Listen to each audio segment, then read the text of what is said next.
as our final tucker bag for this season, I want to recommend some books for you to have on your shelf.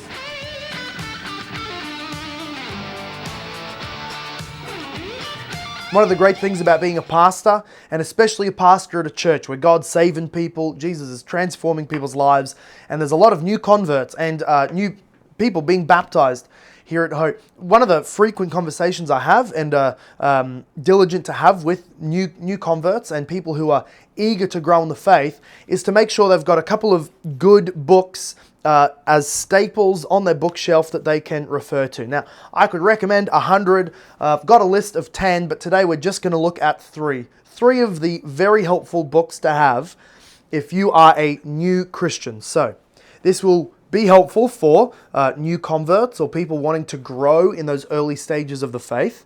This is helpful to you if you're an established Christian and you have somebody around you that's a new convert, a friend or a family member, maybe one of your children, and you want to know what to recommend to them. This will also be very helpful for you if you're a Christian who has been one for a while and you don't have these books already. You need to get these ones and make them a part of your bookshelf repertoire. So let me start here with The Old and the Faithful, All of Grace, retitled when it was updated in language by my friend Craig Ireland as By Grace Alone. This book is a must-read for every Christian. I recommend this to every Christian who comes to Hope and to every person who is seeking Christ as well, who's not yet saved, as well as to everybody who's been baptized, because it is Charles Spurgeon, who is a soul winner, a gospel preacher, and a prolific author. God used him to save so many souls, and he's still saving souls through Charles' works these days. And so this is a basic and yet deep exploration of just what the gospel is. What does it mean to be born again? What does it mean to be justified? What does the Bible mean by good news? How can I grow my faith? What should I be doing now that I'm a Christian? What promises are there in the Bible for me, a sinner, coming to Jesus? It's an amazing book. It's tremendous. I recommend you get that one, read it, and we have some for free here at Hope. Here's the next one. It's quite different. This is, for example, the New Bible Commentary by InterVarsity Press. It's based on the NIV. This is a commentary of the entire Bible. Every verse, every chapter in the Bible is explained in this book. Now, being so totalizing means I won't agree with everything that's in it, but the good thing is that you don't have to go and buy an individual thick commentary book for every book in the Bible, which is what I do as a pastor. I have entire books devoted to each book of the Bible that I'm preaching through, but that not everybody has that budget or has space on the bookshelf in order to get that. But this book is great. It's concise. It is very thick, obviously, because it's the entire Bible, but it is quite brief.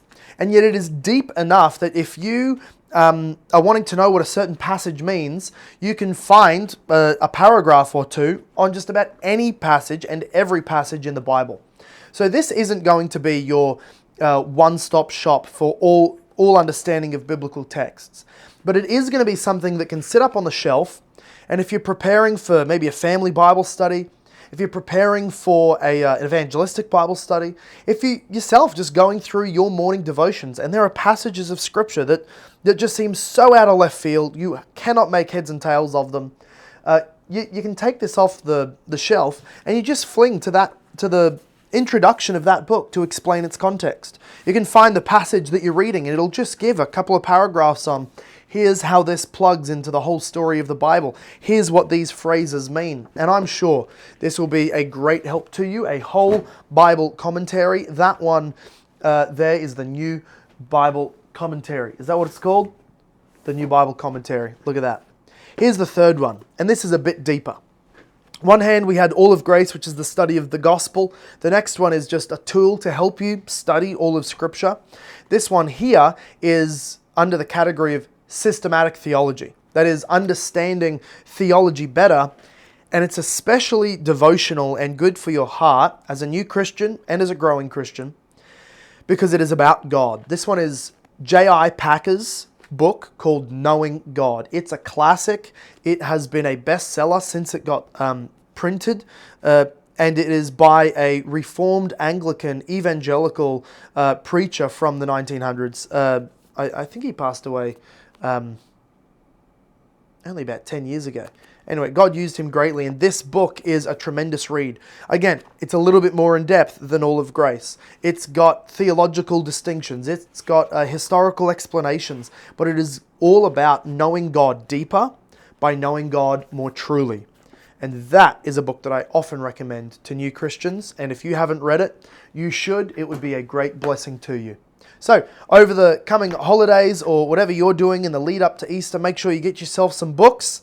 Make sure you keep on reading and recommend these to some new Christians, or as a gift maybe for some new believers or some non-Christian friends of yours. Maybe these books, especially All of Grace, would be of great help. God bless you. Catch you next season.